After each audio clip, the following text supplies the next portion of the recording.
Good morning, Laura. Hello, Melissa. How are you? I'm good. How are you? It's nice. I am fabulous. Yay! I'm so glad. So great to see you again. I'm so happy you were able to join me. My pleasure. So good. So for those of you who are just coming into the Women in Mortgage conference page and this information, I'd love to introduce you to Laura Brandao. And Laura, if you just say a quick, just where you're at and just a little bit about yourself. Of course. Well, happy to be here. I am Laura Brandao. I am the president and a partner of AFR Wholesale. We are located in New Jersey. Of course, we're licensed all across the country. But yes, I am so honored to be here with you today, Melissa.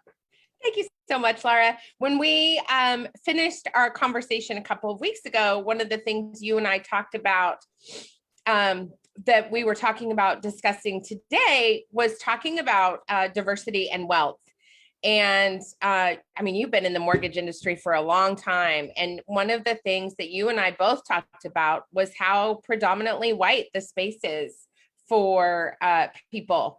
And it's like that all across the finance industry. And one of the things I was thinking about is there's an article from the Center for American Progress that I'll put in the comments so people can reference it if they want to, that talks about how difficult it is for people of color to gain wealth because of the way things have been structured. And one of the things Liz and I have talked about, my co-founder Liz and I have talked about repeatedly, is that the mortgage industry is really reflective of people who hold wealth in the country, right? And so I would love to talk a little bit about why you think the time is now for the mortgage industry to become more diverse, especially when it comes to women of color.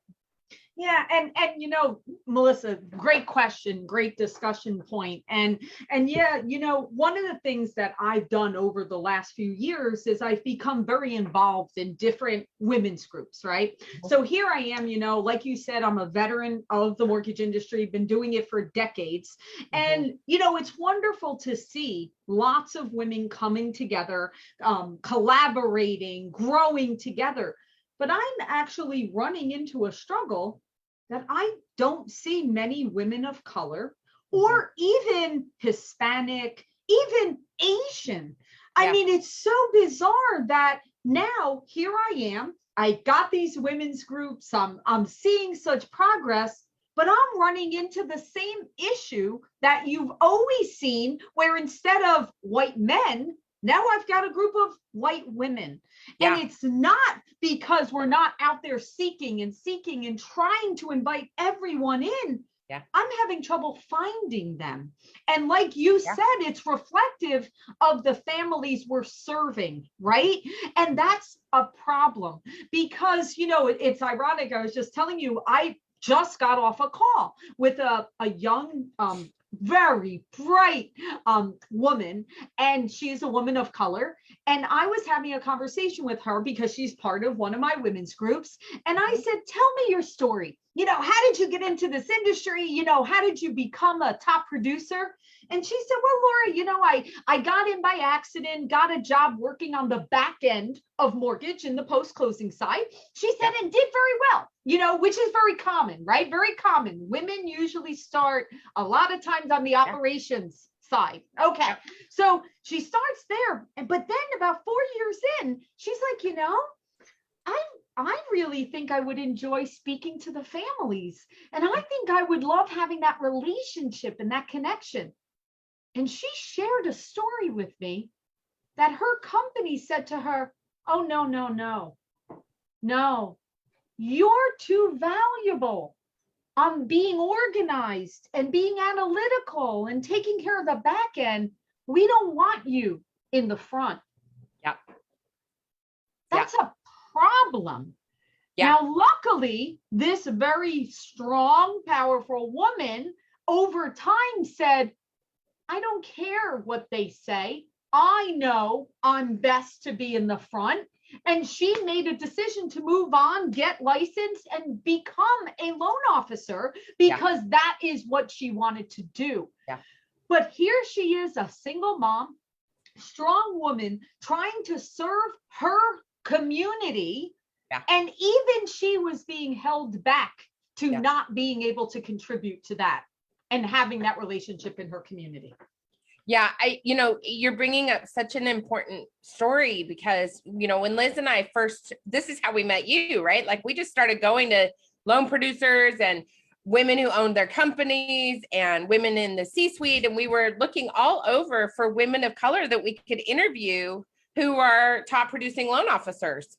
And, we were looking for a diverse group of women. So we were really looking for Asian American women, Hispanic women, Latina women. Like we were trying to really speak to the diversity of voices for our interview series that we were doing last year. And it was like, and when you get into the commercial side of things, like trying to find a woman, let alone a woman of color in the commercial side of mortgage, we were like blown away at the just absolute dearth of women.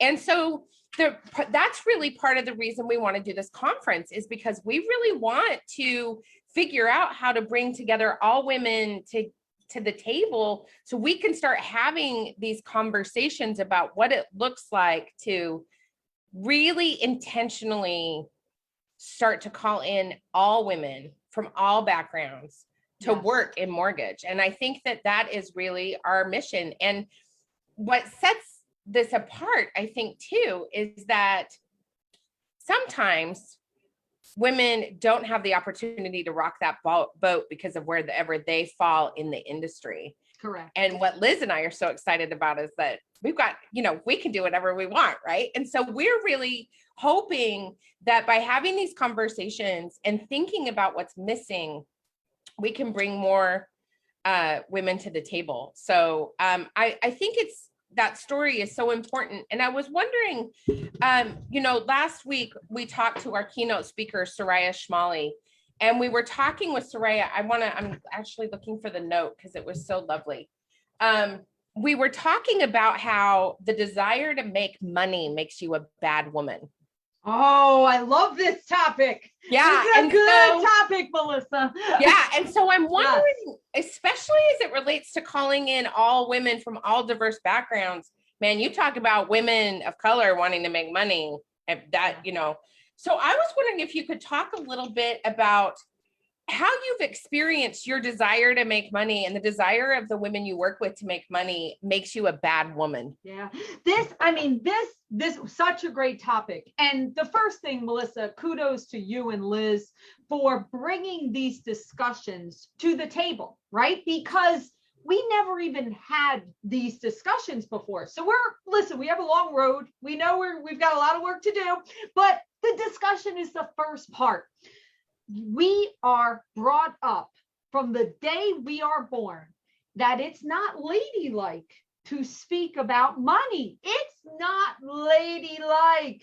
We do not speak about rude. Right, it is rude. And we look almost greedy if we speak about planning for our futures and really putting those goals, tying a financial goal to what our planning is. Yeah. And it's a mind shift, 100%. But you know what? I'm going to go back to that young lady I was just speaking to. She's a single mom. Like I said, she has a 7-year-old and she has a 4-year-old.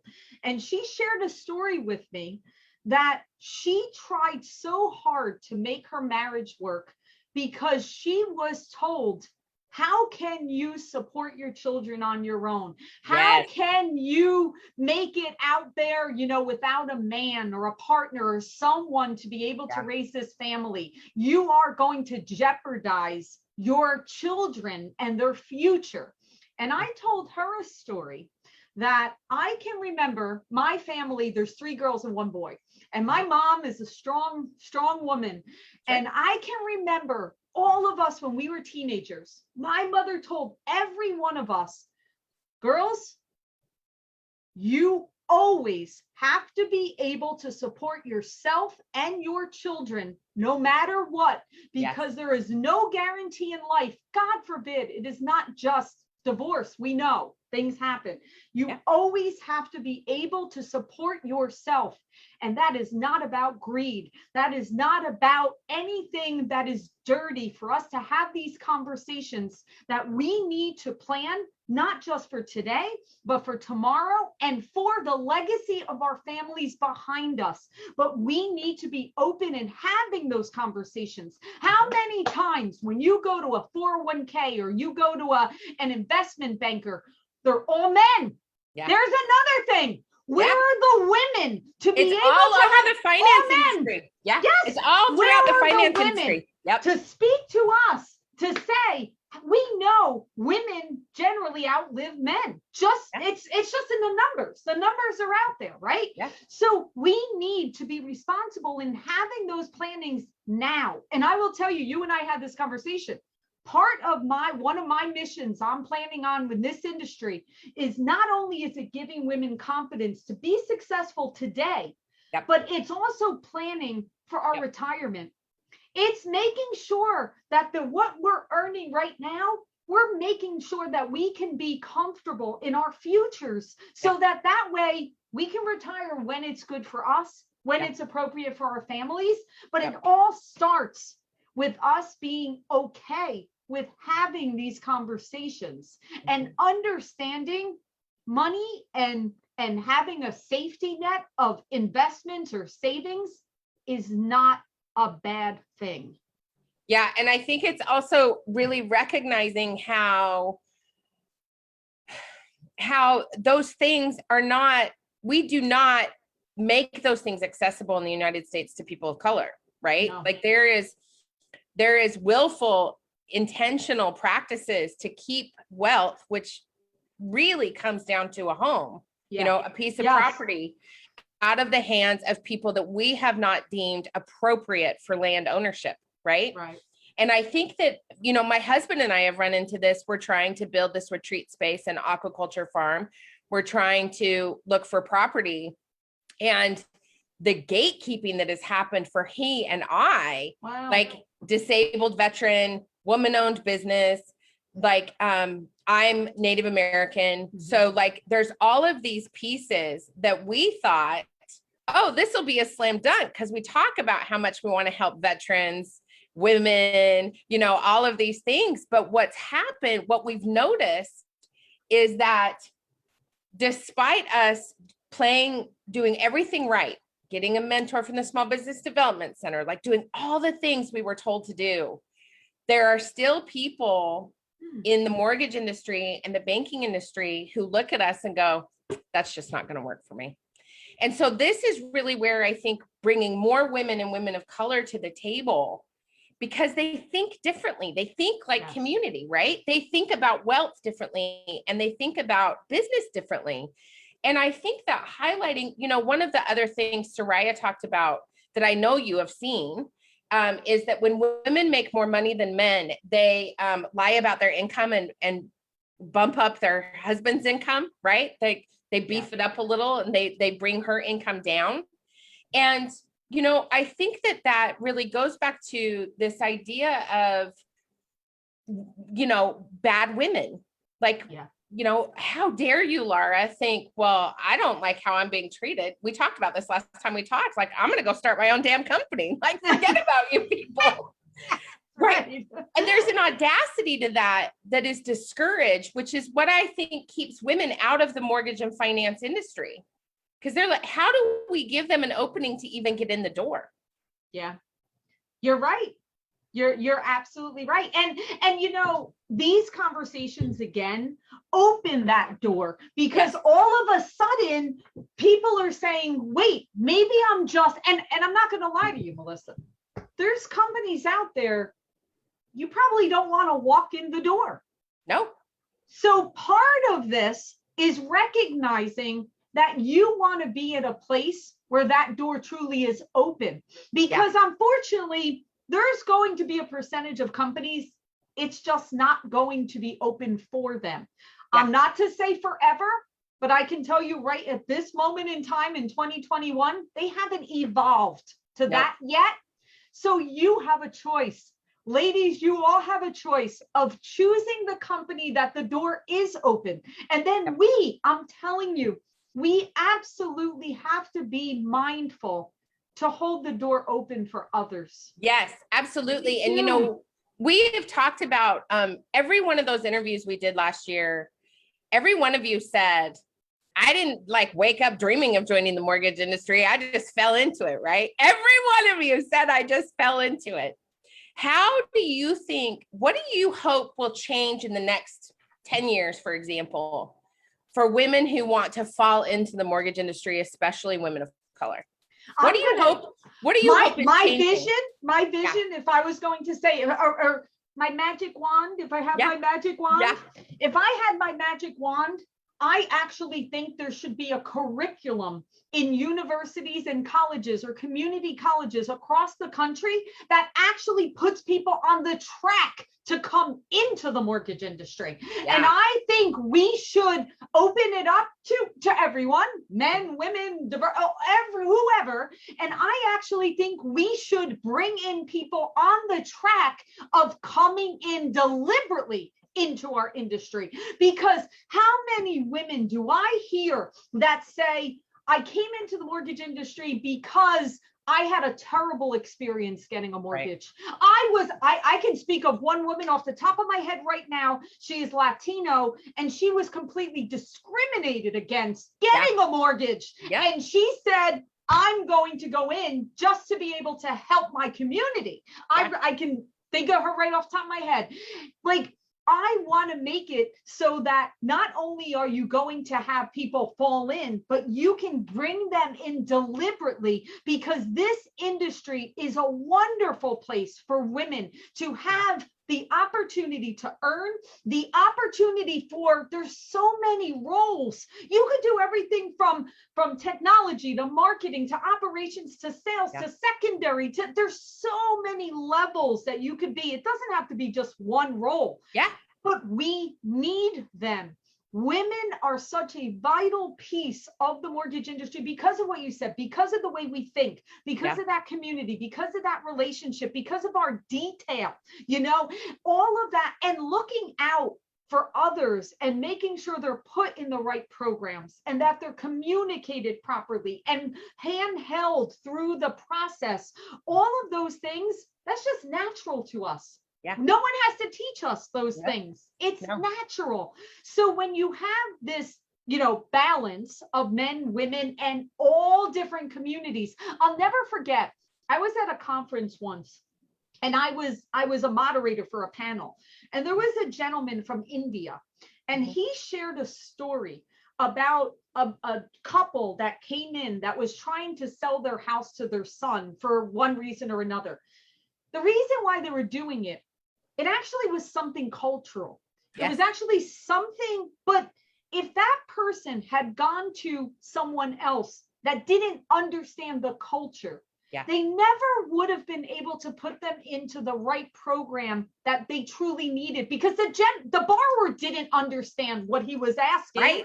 Right. But if he had gone to someone else, they might have not put him in the right program, or they might have just done what he asked, which was not the best way to do it. Right. And that story always hit me, because I thought to myself, it's important that our industry represents the families and communities we are serving. Otherwise, it will always be off balance. Yeah. You know, it's really, I love this idea. By the way, my coach, because everyone should have a coach. We're going to talk about that next week. My coach actually saw what was happening in the life coaching industry and started her own university, because she was like, I don't really like what's going on here. I'm going to start my own university. So she, you know, I'm just saying, Laura, like, I mean, maybe in your next iteration of life, you and all these other amazing women come together and go, hey, we're going to create a mortgage university for women. Could you imagine how awesome? Could you imagine how awesome that would be? Can you imagine how many people, men, women, people with disabilities, people of color would be able to access this information and not just have to fall into it and learn through trial and error? Like, can you, girl, I think you're really onto something here. Because we know it's never going away. No. Mortgages will be around regardless of what technology, all of those things. Totally. Yes, technology will enhance and things will morph into, but there will always be a mortgage industry. Yes. And why should you accidentally fall into something that is such a wonderful industry and such, like you said, it's creating generational wealth for Yes. legacies of people that have not been born yet, right? Yep. We're making that difference today for Totally. generations to come. Totally. Why not make it so that the world knows about this industry and you can decide to go into it and be educated? Yeah. I'm telling you, I think that might be your next project. I don't know. I'm so grateful to be able to have this conversation with you because I just feel like, and this is really truthfully what Liz and I have been trying to do all along, is just elevate these conversations to have them so that people can start thinking differently about the way we're going to move forward in the next 10 or 20 years as communities and as a country and as women in the mortgage industry. Like it's up to us. Like, you know, we're the rabble rousers. We always have been, right? Even if we didn't think of ourselves that way, you know, listening to all of you over the course of the last year, each one of you very uniquely thought about how can I not just improve my life, but the lives of everybody that I come into contact with. And that's not to say that men don't do that. But we, for time and eternity, have thought about community first and always. It's what stops us from doing so many things in leadership, right? It's what stops us from running for office. It's what stops us from, you know, thinking outside of the box is that we go community and family first usually, right? That's just, we're intuitively wired that way. And so I just really am so grateful to be able to have this conversation with you. I always enjoy talking with you. And I love that this was so relevant today because of these women you just have interacted with this week. It's so amazing. Because just like what you just said about us having these conversations, we have to make a conscious effort. Like, I am so aware of this issue now because of having these conversations that I'm not just going to have the conversation.